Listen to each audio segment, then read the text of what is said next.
عزو السلام تانا تقبلوا ناي زي يوتيوب شانل تعزبتي كمية تصنحوا نزق وان زدلنا يوم وانا وحبريتها تحيزالكم قريبا لخو نمكتالكم بخبر عدم كمز الذكر بعد ما بريزيدنت فلاديمير بوتين روسيا ناي 4 معالتات وقعوا مبصح زفصمه بريزيدنت إيساياس ناب أقدست بوتاتات تكالات لمعاتن عدد مكياد اب شركنتن وفرن زتكوار ركبات استفላለዩ ሰበስልጣን ናይትን ትካላት አካይዱ ምንባር ይዝከር ኣብታ ሃገር ምስ ኣተወ ድማ ፕሬዝዳንት ኢሳያስን ምስ ዝተጓዓዘ ላዕለዋይ ልኡኽን ካብ ሞስኮ 51 ኪሎ ሜትር ርሒቑ ኣብ ዝርከብ ከባቢ ኣብ ተደኮኑ ፓርክ ሓርበኛታትን ወታደራዊ ቤተ መዘክርን ዕድድ ድሕር ምክያድ ኣብ ምፍራይን ምምስራሕን በብዋንን ዝማዕበለ ሓይሊ ምክልኻልን ወታደራዊ ዓቕምን ዘርኢ ታንክታት ኣጽዋራ ሳማሪናት ነፈርቲ መራኽብ ወታደራዊ ተሽከርከርትን ድርዓት መኻይንን ናይ ጠፈር መንኮርኮርን ዝነጥፉ ኩባንያታት ድማ ብትኹረት ከም ዝተዓዘበ ይርስዓን ዘለዎ እዋን ናይ ዓብልል ገበት ስለ ዝኾነ ድማ ኩነታትና ተቀያየረ ብምምጽኡ ዝምድና ሩስያን አፍሪካን እውን ክድልድል ተራዩ ወትር ድማ ኣብ ክልቲያው ምክባር ክልቲያው መርዳእን ምትሕጋዝን ተሰሪቱን ብኡ ተቀይዱ ዝኸይድን ክብል እውን ፕሬዝዳንት ኢሳያስ ኣብርሂ ምንባረ ይርስዓን ፕሬዝዳንት ሩስያ ብወገኑ ሃገሩ ምስ አፍሪካ ብሓፈሻ ድማ ብፍላይ ከዓ ምስ ኤርትራ ዘለዋ ርክብ ኣብ ግብራዊ ምትሕጋዝ ተሰረተ ዝምድናን ምትሕጋዝን ኣብ ምትራር ኣድማ ውጽኢትን ንኽምዝገብ ኣብ መጽሓርን ክትሰርሕ ቅርብቲ ምዃናውን ኣረዲኡ ነይሩ እዩ ሃገር ኤርትራ ብዘለዋ ብልጫታትን ጸጋን ንሩስያ ኣገዳሲት መሓዛን መሻርክትን ምዃናውን ዘጠራጥር ኣይኮነን ሩስያ ንዝተፈላለየ ሃገራት ትህቦ ኣገልግሎት ኣብ ኤርትራ ወፍሪ ክተካይድ እውን ድልውቲ ከም ዘላ ፕሬዝዳንት ፑቲን ብወግዕ ሓቢሩ እዩ ሩስያ በፂሓቶ ዘላ ምዕባለ ብዘይ ቅርቦት ጸዓት ዝሰምር ምዕባለ ስለዘየለ ድማ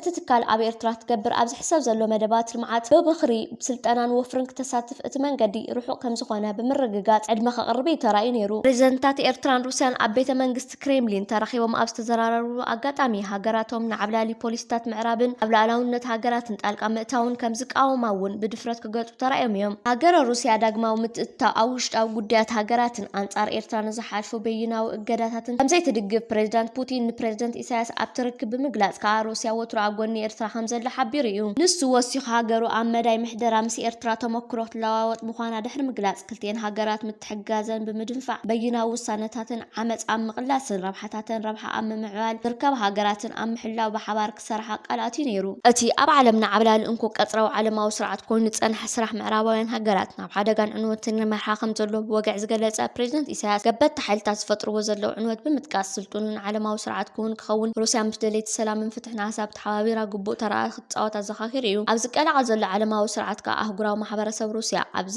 መድረኽ እዚ ንሰብኣዊ ልምዓትን ብልጽግናን ከምኡውን ኣህጉራዊ ፍትሓውነትን ምስፋን ሕግን ዓብዪ ኣበርክቶ ክትገብር በብግዚኡ ተካይዶ ከም ዘላ እዩ ዝፍለጥ ከም ዝፍለጥ ግደ ሓቂ ሩስያ ብመንገዲ ኤርትራ ቢላ ኣብ ቀርኒ ኣፍሪካ ሱርና ሰደደ ዘኽእላ መንገዲ ምርካባ ንምዕራባውያን ድቃስ ክኸልኦም እዩ ኤርትራ ኣብ ዓለም ዝጥቀሙሉ ዝዓበየ ናይ ንግዲ መስመር እያ ትርከብ ዘላ በዚ ድማ ምስ ሩስያ ድልዱል ዝምድና ምምስራት እምበኣር ንኤርትራ ኣገዳሲ ምዃኑ ሓድሽ ፖለቲካውን ጸጥታውን ምዕባልታት ዞባ ቀርኒ ኣፍሪካ ዝምድናታትን ሩስያን ኤርትራን ጥራይ ዘይኮነ ምስ ሃገራት ዞባ ብሓፈሻ ምንፋዕ ተስፉውን ምቹውን ባይታ ዝፍጠር ምዃኑ እዚ ንሪኦ ዘለና ሃዋህው ዝምስክሮ እዩ ከምኡ ውፅኢት ድማ ዘለውን ሓበራዊ ሽርክነት ንምግላጽ ማርሻል ሻባሺንኮ ብዝተሰመየት ወታደራዊት መርከብ ሓይሊ ባሕሪ ፌደሬሽን ሩስያ ናብ ኤርትራ መጽያ ምንባራ ይርስዓን እቲ ብምኽንያት መበል 30 ዓመት ወጋዓዊ ምምስራት ዲፕሎማሲያዊ ዝምድናታት ኤርትራን ፌደሬሽን ሩስያን ዝተወደበ ዕደት ነጸብራቕ ናይቲ ኣብ መንጎ ኤርትራን ሩስያን ማዕቢል ዘሎ ምዉቕ ዝምድናታት ምንባሩ ከዓ ኣብ እዋኑ ተገሊጹ እዩ እዚ ዘለናዮ እዋን ዝኾነ ህዝብን ሃገርን ኣብ ከባቢኡን ዓለምን ተነጺሉ ከረጋግጾ ዝኽእል ምዕባለ ብዘይ ምህላው ቁጠባዊ ንግዳውን ባህላውን ቴክኖሎጂካውን ምዕባለ ግዳማዊ ርክባትን ሕድሕድ ምትሕጋዝን ብልቃሕን ኣገዳሲ ክኸውን ግድነት እዩ ይኹን እምበር ኣብዚ ዓለም ኣብ መንጎ ምዕቡላትን ገና ኣብ ምምዕባል ዝርከባ ህዝብታትን ጸንሐ ዝምድና ብቐንዱ ናይ ምዝመዛን ዘቕንዐን ዘይቁርዒን ይጸኒሑ ዘይቁርዒ ጥራሕ ዘይኮነውን ፖለቲካውን ቁጠባውን ጽጋዕተኛታት ኮስኪሱ ኣብ ልዕሊ ድኹማት ኩለንተናዊ ቁፅፅር ከረጋግጽ ዝህቅን ምቁሕን ኮይኑ ጸኒሑ ገለ ሃገራት ከም ኤርትራና ከዓ ብዘለወን ሓያል መሪሕነት ቡድህታትን ሰጊረን ኣብ ዓወት ክበጽሓ ተራእየን እየን መንግስቲ ኤርትራና ካብ ናይ ፖለቲካዊ ነውፅን መነባብሮታትን ካብ ዝወፅእ ነዊሕ እዋን ኣቁፂሩ እዩ ኮይኑ ግን ብሰንኪ ዘይጥዑያት መራሕቲ ቀርኒ ኣፍሪካ ብዙሕ ዋጋ ከፊሉ እዩ ኮይኑ ግን ጎኒ ንጎኒ ሃገራዊ ውሕስነት ኣብ ምፍጣር እቲ ዝጸረግ ምስ ጸረጋ ምስተና ምምዕባል ኢደን ከንብራ ይኽእላ እየን ዝበለን ሃገራት ተዓራሪኹ ዓበይቲ ውጥናት ብምሕንጻጽ ኣብ ዕብየትን ህንጸትን ብሙሉእ ዓቕሙ ከገልግል እዩ ዝጓየ ዘሎ ገለ ካብቲ ኣብ 2023 ጀሚሩ እስካብ ሕጂ ቀጺሉ ዝተራእየ ሰፋሕቲ መገሻታትን ርክብ ፕሬዝዳንት ኢሳያስን ምስ ሓያሎ መራሕትን ህያው ምስክር እዩ መንግስቲ ኤርትራ ምስ ሩስያ ኣብ ቁጠባውን ፖለቲካውን ዲፕሎማሲያውን ዝምድናት ኣተኪሩ ኣብ ዘካየዶ ርክባት ብሓባር ንቐርጾ መጻኢ ንናይ ሓባር ዕብየትን ዘላቕነትን ምትሕጋዝን ብዝብል ሰፊሕ መረዳእታ እዮም ክልቲኦም መራሕቲ ተረዳዲኦም ኣብቲ ሩስያ ዝተኻየደ ስምምዕ ክልቲኦም መራሕቲ ከዓ ምህናእ ዘላቕነት ሽርክነትን ኣብ ጸዓት ወፍሪ ኣብ መጻን ምድንፋዕን ምትሕጋዝን ንምርግጋጽ ዞባውን ዓለማውን ምሕስነት ምግቢ سباو ጸጋ ወሳን ረቕሒ ንቁጠባ ዕብየት ንምዕባለን ሓድሽ መዋዕልን ሓላፍነታውን ዘላቕን ኢንዱስትሪን ዕደናን ሓድሽ ሃገራዊ ባህላዊ ቱሪዝማውን ቦታታት ከምኡውን መርሓ ጎደና ዘላቕነትን ልምዓት ኣብ ዞባታት ብምስማዕ ክተማንቢሮም እዮም እዚ ጥራይ ዘይኮነ ኣብ ክልቲኣውን ዝምድናታት ድማ ሃገሩ ቁጠባዊ ምትሕግጋዝ ንምድንፋዕ ኣብ ጽላታት ዕደና ሓበሬታ ቴክኖሎጂ ሕርሻ ትሕቲ ቅርጺ ምክልኻል ማህደረ ትምህርትን ወፍሪ ኣብ ኢንዱስትሪን ክትሓጋገዛ ዘለዎን ቁርብነት ኣነጺሩ እዩ እዚ ድማ ንኤርትራ ድርብ ረብሓ ምዃኑ ይእመነሉ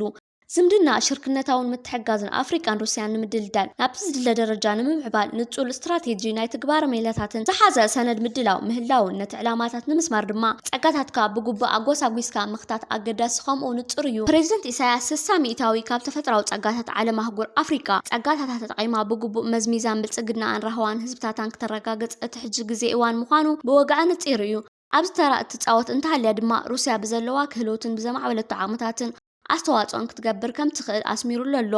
ፈለማ ግን ኣፍሪካ ንጹር ራእይ ዕላማታትን ኩሉ መዳይ ክነጻጸርን ዓቕምታትና ብግቡእ ክንጥቀምን ይግባእ ክብል ድማ ኣተሓሳስቢ እዩ ከም ዝዝከር ኣብ ብሪክስ ተኻይደ ተመሳሳሊ ዋዕላታት ፕሬዚደንት ኢሳያስ ኣፈወርቂ 27 ናሓሰ 2023 ኣብ ጆሃንስበርግ ደቡብ ኣፍሪካ ኣብ ዝተቓንዐ ኼባ መራሕቲ ሃገራት ብሪክስ መሽረኽቲ ሃገራትን መርገጺ ኤርትራ ኣብ ህልው ዘይፍትሓዊ ዓለማዊ ስርዓት ዘነጸረ መደረ ኣስሚዕ ምንባሩን ይዝከር ኣብቲ ልዕሊ 65 መራሕቲ ሃገራት መንግስታትን ከምኡውን ኣህጉራውን ዞባውን ውድባት ዝተረኽቡላ ኼባ ፕሬዚደንት ኢሳያስ ንመንግስትን ህዝብን ሪፐብሊክ ደቡብ ኣፍሪካ ስለትሙ እንግዶቶም ምስጋና ድሕሪ ምቕራብ እዚ ርክብ እዚ ኣህጉራዊ ማሕበረሰብ ኣብ ቀረና መንገዲ ኣብ ዝርከበሉ ኣዝዩ ዕንቁር እዋን ድሕሪ ምቕንዑ እዚ ድማ ብሰንኪቲ ኣብ ህልው ዓለማዊ ዕጉር ምሕደራ ብዝተኸሰተ ፍሽለትን ዘይምቅዳውን ዘይፍትሓውን ኣካይዳ ከም ዝኾነ ብንጹር መብርሂ ኣረዲእዎም እዩ ፕሬዚደንት ኢሳያስ ኣልጎ ኣቢል ድሕሪ ካልኣይ ኩናት ዓለም ንዝማዕበለ ክልተ ቀፅራዊ ስርዓት ዝትክእ እንኮ ቀፅራዊ ስርዓት ሓለፈ 30 ዓመታት ንዓለምና ናብ ቀጻሊ ግርጭትን ዘይምርጋእን ሸሚዋ ከም ዝርከብ ብምሕባር ኣብዚ ጎይተት ሃይመና ዓለምና ሪኣቶ ናብ ዘይትፈልጥ ዕንወት ዝደፍአሉ ዘሎ እዋን ዘይሕጋውን በይናውን እገታታት ከም መሳርሒ ተጠቂሞም ነተን ነጻነትን ክዕቀባ ዝደልዩ ሃገራት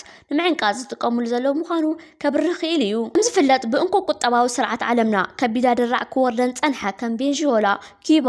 ኢራን ሰሜን ኮርያ ኤርትራ ቤሎሩስ ከምኡን ብሓፈሻ ብግሎባል ደቡብ ዝፍለጣ ዝተሃመሸ ሃገራት እዚ ሓድሽ መድረኽ ሓድሽ ፋይናንሳዊ ስርዓት ዓለምና ተሰኪሙ ይመጽእ ስለ ዘሎ ሓድሽ ተስፋ ከም ዝብሃን ዝጠራጥር ኣይኮነን ብሓፈሻ ብግሎባል ደቡብ ዝፍለጣ ዝተሃመሸ ሃገራት እዚ ሓድሽ መድረኽ ሓድሽ ፋይናንሳዊ ስርዓት ዓለምና ተሰኪሙ ይመጽእ ስለ ዘሎ ሓድሽ ተስፋ ከም ዝህበን ዘጠራጥር ኣይኮነን ኣብዚ እዋን እዚ እቲ ጸቕጢ ምሕር ሓሊፍዎ መበቀላውን ባህላውን ክብርታትን ሕብረተሰባት ንምዕናው ብስም መሰል እምነትን ውልቃዊ መሰልን ካብ ባህልን ልምድን ህዝብታት ወጻኢ እስካብ መርዓ ተመሳሳሊ ጾታ بحجن كف كدا تعطي تقبلوا لنا هاجرات أنت زي كونا رديئة حاجزن هم زنف جوانا قالت زفرار حوان هاجرات نعزبينا أب كم ساعة نتعلم موخون نتكاب سقعتني نتحرز وهنا بوليتيكون قطباون مسمار حسكات تقعد هرج وسان تبعتن متسوارن شونتني حتتيو علامة هزبن هاجرن بحرن نفتام قويتا مدوات كانوا سان خان مهاني دلي حق أنيان مولو حارنة نمرقا زنك أدا هاجر خجت مسخل تتبعو تتنكي سنة ودو أب حارة مسمار بصناعة رقيس خقو عزير ليو أب عالمنا عوتات حبرات سوات أتوم بزحاري ومسمار تانيعم زتوقعز وكون تلو حارنتهم شوت قن خلن ترى ودقت اندحرتن زي قبات عطن مفرحن كونه كوتان تزواور مجزات استقالعو كبالي قال ناتا إيرترا هاجرات عالم حيالات يخونا دخمات هفتامات يخونا دخاتات علاون نتحددن تخوابيرا بمعري شركنت كواس أمبر ناي قويتان جيليان زمدنا كلون زي تقبل هاجر نزل عالم باز مغنيات جزاوت أقامات نمسكر عمت أوداش طارات تاعاتوتن كنت زخون يكون أوصاني أمرج أن عتيو خفرار حن كززان سخل هايلون كم زي لا رقاقيتها نات حرية حرام مسمر منبر حدا خابز حبن كورتات نات إيرترايو عمود داتا خمتو وترزبلو بريزيدنت إساس نعبلا العلماء وسرعات بمقوام تنبار فتحون علماء وسرعات هو مقبار السماع لمتي نابر رخيمة خمزلو بمقلات نزي خبرتات الزقومة بركيسن كالوتن أقرا ودواتن حلافنا توسيدن تجبات علاماتاتن استراتيجين كوننا خمز قبا أسمير لنيرو لك كم ديني زبلون تدا خوينو أهقرا وحلاقات كتكمل لفتين كخات خكلنها هاقرا وحلاقوتي بهاد زواغا ناي هاقرا وحلاقات دما بواغا نقحات الملاشن نايتم علامة زخونو تعذبتي قمقم بخالق آلات مسئلوا هاقرا وحلاقات قبل العلامة زخونو تعذبت النسوم أهقرا وحلاقات دلوما تمامتان تبقلي ويحما اتحازيو خكلنيا مداي هاقرا وحلاقات انت داءتهم علامة زخونو تعذبتي أبدا على درجة نقحات اللون بزعبو تبق ملاشن هيوم كبتصحي خيل أزمة دايزي أم قمقم هاقرا وحلاقات إيرترا اتزل على تغمزلو عيو بفلاي دما تخكلنيا مداي هاقرا وحلاقات أكم نهابتن عدان هاقرا والمسلي زحازا خوينو عواقا نهاقرا وحلاقات يدمرني قدلن تخكلنيا مداي هاقرا وحلاقات نتوم علامة زخونو تعذبت ተዓዘብቲ ጥራይ ዘይኮነ እንኮላይ ነቶም ትክክለኛ መዳይ ሃገራዊ ሕላገት ኣብ ምድንፋዕ ዝሕግዙ መሻርክቲ ኣብ ግምት ዘተወ እዩ እቲ ዝዓበየ ምንጭ ትክክለኛ መዳይ ሃገራዊ ሕላገት ሓያል ዝኾነ ሃገራዊ ሕላገት ክትሃንጽ ይጠቕመካ እዩ ፕሬዝዳንት ኢሳያስ ነቲ ምንጭ ብልክዕ መዳይ ሃብትን ዕዳን ናይቲ ትክክለኛ መዳይ ሃገራዊ ሕላገት ከም ዝስዕብ ገሊጾምዎ እዩ ፕሬዝዳንት ኢሳያስ ነቲ ምንጭ ብልክዕ መዳይ ሃብትን ዕዳን ናይቲ ትክክለኛ መዳይ ሃገራዊ ሕላገት ከም ዝስዕብ ገሊጽዎ ኣሎ ከምዚ ኣብ ቅድሜና ዝረኣናዮ ትክክለኛ መዳይ ሃገራዊ ሕላገት ውሽጣውን ደጋውን ሃብቲ ዝሓቆፈ እዩ ውሽጣዊ ሃብቲ ባህርያዊ ንድፈ ምስሊ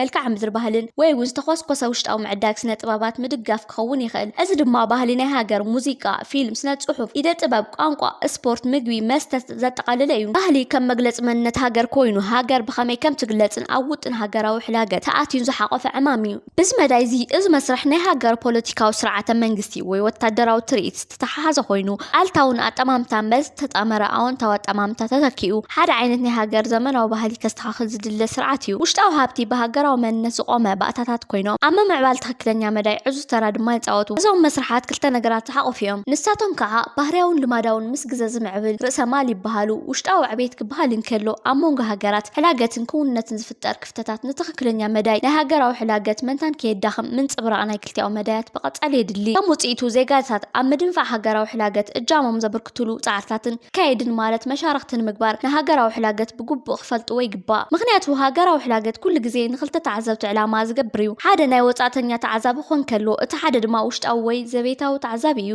ብኸምዚ ምክንያት ድማ ተግባር ውሽጣዊ ሃገር ምሕላግ ከም ሓጋዚ ናይ ህንፀት ሃገር ይረአ ብወገን ኤርትራና ግን ዝረአ ዘሎ ሰፋሕቲ መደባትን ልምዓትን ዕቤትን ዲፕሎማሲያዊ ዝምድናታትን ካብ ንሃገርና ሰማይ ክሰቕላ ተጀሚሩ ዘሎ ገስገሳት እዩ ኤርትራ ፓላስቲክ ሚሳኤል ከም ተዓጠቐት ይግለጽ ኣሎ ኣብዚ ሕጂ እዋን ኤርትራ ድሮን ኣትያ ኣብ ዝበሃለል ዘሎ እዋን ተወሳኺ መርድን ኢትዮጵያን ሚድያታት ኢትዮጵያን ዘስምዐን እዩ እዚ ኤርትራ ወንናቶ ትርከብ ዘላ ፓላስቲክ ሚሳኤል ካብ 900 ኪሎ ሜትር እስካብ 1200 ኪሎ ሜትር ሽፍን ኮይኑ እዚ ማለት ድማ ካብ ኣስመራ ተተኪሱ ኣዲስ ኣበባ ዝሓልፍ ከም ማለት እዩ ኣብ ዝሓለፈ ሰሙን ዓወሲዕ ተምዘግዛጊ ሚሳኤል ንኣዲስ ኣበባ ከጥቃዕ ዝኽእል ኤርትራ ከም ዝወነነት ገሊጹ ዝነበረ ኮይኑ እዚ ፓላስቲክ ሚሳኤል ከዓ ስርሒት ቻይና ከም ዝኾነን ኣዝዩ ምዕቡል ከም ዝኾነን ተገሊጹ ዝርከብ ዘሎ እዚ ድማ ስርዓት ብልጽግና ኣብ ስምባደ ኢትዮ ይርከብ ኣሎ ትማሊ ኣብ ልዕሊ ፌደራል መንግስቲ ኢትዮጵያ ጥቃዓት ተፈጺሙ እዚ ትማል ተፈጺሙ ዝበሃል ዘሎ መጥቃዕትታት ንሰራዊት ፌደራል መንግስቲ ኢትዮጵያን ምክልኻል ናይቲ ሃገር ላዕለዎት ኣዘዝትን ፍርሕን ሸቐሎትን ፈጢሩሎም ይርከብ ከም ዘሎ ሓበሬታ እናወፅአ ይርከብ ኣብ ክልል ኦሮሞን ኣምሓራን ዝነበሮ ሰራዊት ፌደራል ናይ መንግስቲ ኢትዮጵያ ናብ ደባት ኤርትራ እናቕንዐን ከሎ ፋኖ ኣድቢ ምጽናሕ ኣብ ልዕሊ ዞም ሰራዊት በርቃዊ መጥቃዕቲ ብምኽፋት ሙሉእ ብሙሉእ ካብ ስራሕ ወጻእ ገይርዎም እዚ ብፋኖ ተፈጺሙ ዝርከብ ዘሎ መጠነ ሰፊሕ መጥቃዕትታት ኣብ ልዕሊ ሰራዊት ፌደራል መንግስቲ ኢትዮጵያ ኣብ ግንባራት ጥራይ ዘይኮነ ፋኖ ኣብ ቀንዲ ጽርግያታት መስመር ብምእታው ከምዚ ዓይነት ስልቲ ናይ ደባይ ምድምሳስን ስልትና ጠቐመ ካብ ስራሕ ወጻኢ እናገበሩ ይርከብ ኣሎ እዚ ትማሊ ፋኖ ኣብ ልዕሊ ትድሁል ሰራዊት ብልጽግና ናብ ደባት ኤርትራ ዘምርሕ ዝነበረ ኣውድዎ ብዘሎ ደምሳስ ኩናት ነቶም መራሕቲ ኣሰንቢድዎምን ዓበይቲ ክሳራት ኣውሪድሎምን ይርከብ ከም ዘሎ እየን መራኸብታት ናይ ክልል ኣምሓራን ምስ ፋኖ ርክብ ዘለዎም ወገናትን እዚ ጸብጻብ ሒዞም እናወጡ ዝርከቡ ዘለው እቲ ኣብ ክልል ኣምሓራ ዝካየድ ዘሎ ኩናት ዝመርሖን ዘካይደን ዘሎ ጀነራል መሐመድ ተሰማ በቲ ትማሊ ፋኖ ዝተፈጸመ መጥቃዕትታት ኣዝዩ ተሰናቢድን ተሸቂልን ይርከብ ከም ዘለውን ዝተፈላለዩ ምንጭታት ምስርዓት ብልጽግና ርክብ ዘለዎም ሓበሬታታት እናሃቡ ይርከቡ ኣለው ካብ ቀደምን ሕጅን ሰራዊታት ኢትዮጵያ ኣብ ዝኸድዎ ማረኹን ክቕተሉ ምርኣይ ከዓ ንቡር ተርእይታት እዩ ላዕለዎት ኣዘዝቲ ናይ ስርዓት ብልጽግና ኣብ ዝተፈላለዩ ኣጋጣሚታት ተረኺቦም ንኹናት ይገብርዎ ኣብ ዘለው ጎስጓሳት ሓደ ላዕለዋይ ኣዛዚ ንፋኖ ግንባር ሓድነት ኦሮሞን እቲ ውሽጢ ሃገር ዝካየድ ዘሎ ኩናት በጃኹም ግደፍዎ ንሕና ንዓሰብ ኩናት ክነካይድ ኢና ክብል ገልጽሎም ነይሩ ኢትዮጵያ ጥሮታ አውጥታ አክብራ ያስቀመጣቻችሁ ዛሬ በየቦታው ማይክ ይዛችሁ የምትፈክሩ ሰዎች ዛሬ ፈከር አይደለም በፈከር አይደለም ውጊያ በሳይንስ ነው ፈከራ አይተው ዳግመኛ ትክዱን እኛ ለትልቅ ጉዳይ የተዘጋጀን ነው ረፉ